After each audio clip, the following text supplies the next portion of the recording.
David Vizard here, and you are watching PowerTec 10.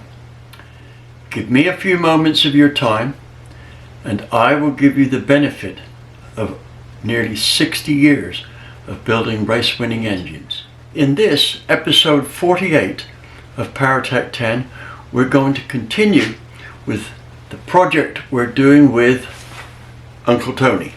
That is our 318 Chrysler, which in its initial stages of modification, we're only allowed to remove metal with the exception of putting new pistons in, new bearings and new rings, plus gaskets. So it's going to be machining and die grinding. So let's see where we get to on this episode. But before I finish this introduction, let me just say that my partner in crime, Andy Wood, is tackling the carburetor. He's doing the simple mods first before we get into absolute total carburetor redesign. So check with his channel, right? That would be Unity Motorsports, and he will have the details of what we're doing with the carburetor. Okay then, Andy, we've come to a lot of decisions here of how we're going to tackle this, and we've managed to uncover a few things which are pretty eye-opening. Yeah. Let's talk about weight. Yeah, this here is the stock connecting rod. We've shown this a couple different times, I think, so far. Yeah. But DV's been doing some work. Yeah. This got this huge weight on the end of it. Now, I've been doing some machining on this, and either I've got a blunt but new cutter, or this rod is made of pretty tough material, right? Because it took a long time for me to machine this off, right? I used a rotary table to do it on my mill, but if you're patient and you get a nice coarse grinding wheel, you can do it, because I've done it before when I've been broke, right? So it just takes a lot of time. Yeah, and we'll start off with this end, but we'll look at that a little later. No wonder Chrysler guys brag about the rods in their engine. Yeah. I mean, that's a beefy rod. But Andy, I seem to remember you found some good pushrod stuff, right? It's like oh, I know what it was that you mentioned. The pushrod in the last of the genuine small blocks that had the roller cam is a hollow pushrod, and it's virtually the same length as the Chrysler one. Yeah. It's almost half the weight. But now this is the good news, right? I spoke to my guy at Howard's, you know, Robert Lou. Yeah. Right. I mean, you've dealt with him, haven't you? Yeah, Howard's a good company. Yeah. And they've got a pushrod. It's made out of 40 thousandths wall thickness, heat treated 4330 or something like that. And it is even lighter than the factory one. So it weighs in about 40% of what the small block Chevy. Sure. No, 40%, because that's 80 wall. Oh yeah. That's right. 40% of the original Chrysler one. Yet it's rated at 500 pounds. We're not going to use 500 pounds. Nowhere near that. No. Now here's the best thing. I asked Robert what it was, how much they were, and explained to him I wanted the best deal possible because it was for St. Jude's, right? And no charge. He says that's our contribution to St. Jude's. Really? Yep. That is pretty awesome. Right. So now that's why we promote. It didn't take like any persuasion on my part, right?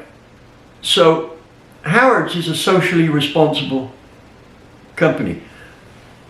Take a look at their stuff, right, and see if you want to deal with a company that is socially responsible and considerate of kids, right? So, good stuff. Now, what else did we figure we could do light? Oh, the big thing. Pistons. Yes. Right? Yes. We did, didn't we? Where did we get to? Well, we were talking about Manly, and then you said you found maybe an Icon piston. Oh, yeah, that's right. You found an Icon piston. Now, here's another thing, right? I did call Manly. Mm-hmm. I did call Manly, didn't I? Yeah. Brain surgery. Yeah. Right, I did call Manly, and my guy at Manly volunteered, just like Howard's, volunteered a set of pistons. However, they only do lightweight Chevrolet pistons, right? They used to do a whole range of 2-barrel pistons, lightweight ones, and but they don't now. So the problem is that they volunteered to do a piston for us because it's for St. Jude's. That's right. Right? Another company, and again, I didn't put any pressure on them, right? I told them what it was for and how much was it going to cost me. Now, having said that, I was also going through the Icon catalog. And guess what we found, right? A Chrysler piston. Yeah, and it's, what was the deck height on it? It was 60 thousandths. More. It was More. 60 thousandths taller, right? So, not only do they have a flat top one, but they've also got a domed one that we can get probably 11.5 to 1 compression. Now, we talked about this, Yeah. because we need high compression, don't we? And because we're not filling the cylinder very well because of that 2-barrel carb, we got to, whatever we get in there, we got to squeeze it really, really hard, haven't we? Yes. Yep. We got to make use of every bit of it. Yeah. Now, here's my thoughts on this. If we make this engine about, assuming we can get it, if we make it about 12 to 1, we've got the option of running it on E85. That's right. Right? So we're going to look into that. And if we run it on E85 and we get it just right, it's going to make some horsepower. Yeah. The only caveat to that is I've got to do more research in that carburetor to make sure that the fuel flow for the additional fuel that we will use by using E85, that it can support it. But that's the elephant in the room. There's no problem there. I have got a top fuel car fuel pump. There you go. Right? Now I'm talking about the carburetor passages itself. Yeah, but we're going to feed 50 pounds a square inch. Whatever we have to do with fire hose. We've got some pretty serious stuff to do on that carburetor. I do have some ideas. I'm not going to talk about them because Andy and I haven't come to a decision on that. But between us, we got some good. Kind of got something up our sleeve, haven't we? I think it's going to work out really well. What else did we have? Valvetrain stuff. Yeah. The titanium retainers. Yeah. What did you find there? Were they new? So I was digging in a scrap pile in a box out there. Yep. And I found these old titanium retainers. We may have to do some work on them. Well, have lathe, will travel. That's right. But we may be able to use these and have good results. Yeah, it all depends on whether we can machine down one of these diameters here The step. to suit the spring. And this one here, God, it looks so close, doesn't it? It does. Right? Anyway, I bet you when we counted we got 15. Probably. That's my kind of So luck. we'll have 15 titanium retainers and one steel one. Whatever. Anyway, so there's that. Now the other thing is the Valvetrain itself. Yeah. We need, what we've got to do here is, so that you guys can follow along in most areas, we've got to come up with a Valvetrain that costs diddly squat. Right. Right? And we have a spring. Mm-hmm. So yeah, we found this spring and it's really inexpensive compared to some of the other stuff that's out there on the market. And I know which one you mean. Yeah, Right. we've used a ton of them. Yeah. Now this spring I have tested forwards, backwards, inside out, upside down, and I've got probably 40 years of experience using these springs, and they were good then. Never seen one break. Yeah, they were good Right. then and they're good now. And it's made of a good material, and Now, this is the thing. Getting the ratio of the diameter of the spring to the diameter of the wire used can make or break a spring. And this one looks like it's got it just right, because it performs better than springs twice the price. We'll let you in on the secret of which that is. Yeah, it's good stuff. Yeah, and right. Another thing I want to talk about is just Mopar Joe sent me some stock replacement valves, so we can eventually get to flow in the cylinder head, and then we can look for valves to actually fit the head. We can measure the stem and figure out what we need. Yeah, we between us, we've got more ideas than we know what to do with in the valve department. But here's the deal. I was talking to John at Ferrea, and he made some suggestions on valves that were freaking awesome, weren't they? We're going to see if we can carry this through, but we'll tell you about that in the next episode, right? Because we should be up to start flow testing and start dealing with valves. Yeah. But it was a good idea, wasn't it? It was. Right, now here's another thing.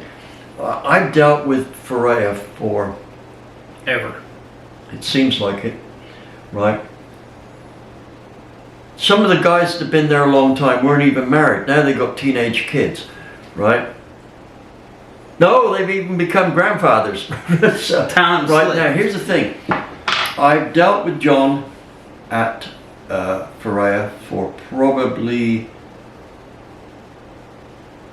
18 years, right? And I dealt with Nelson beforehand there, and Zach and that. And that's a company that is very helpful and very customer conscious, right? They make great products. I use absolutely a shovel load of their valves. Yeah, shovel load. A shovel load of their valves, right? And anyway, John came up with a great idea for that cylinder head, so it was a good idea, wasn't it? So we're going to talk about the valve issue that won't cost you a lot of money, but it might cost you a few phone calls, right? But we'll tell you about that in the next episode. Have I missed anything out, Andy? I think that's about it. Right. So while Andy is off doing his thing with the carburetor, I'm going to show you what I'm doing with the connecting rods, which, as we've mentioned before, are pretty beefy and carry a lot of extra metal. So let's go down that road right now.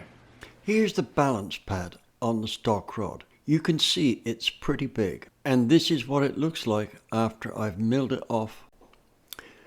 Here's a side-by-side comparison of the wrist pin end of the rod after I've milled it. You can see that there's a lot of material that's been removed from the balance pad. By the way, that material's put there solely so that they can have an exact point on which to remove the metal, so that rod balancing at the factory becomes a very rapid deal. What we have to bear is the added weight that it brings to the rod, which is quite considerable in this case. Putting the two rods together like this should show just how much has been machined off. Well, here's the finished wrist pin end.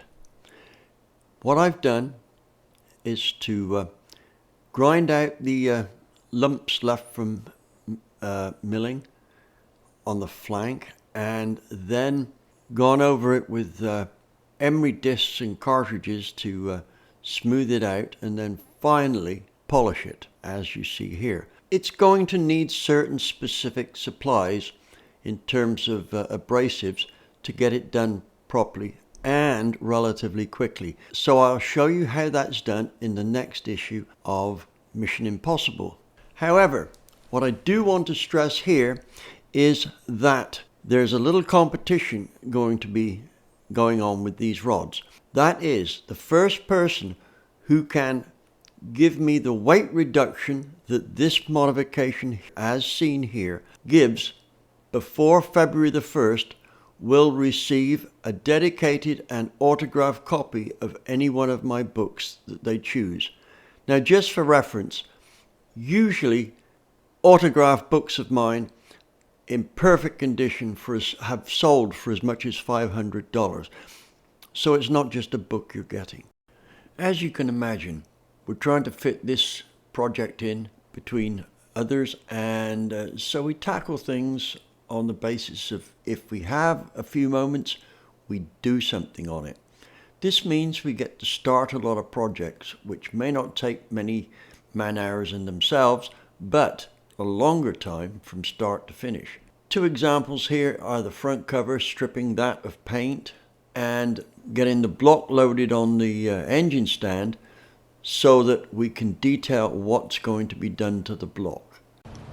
It took a couple of doses of paint stripper on the front cover because the paint on it was real tough stuff, but eventually our stripper that's shown here pulled its weight and took most of it off.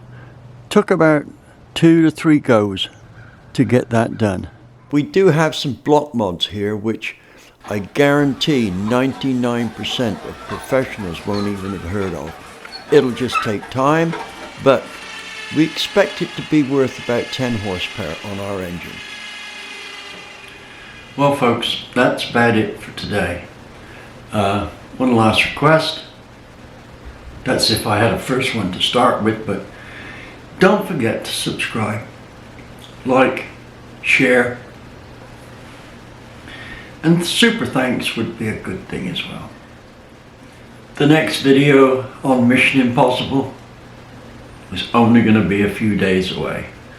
So, see you then. Thank you.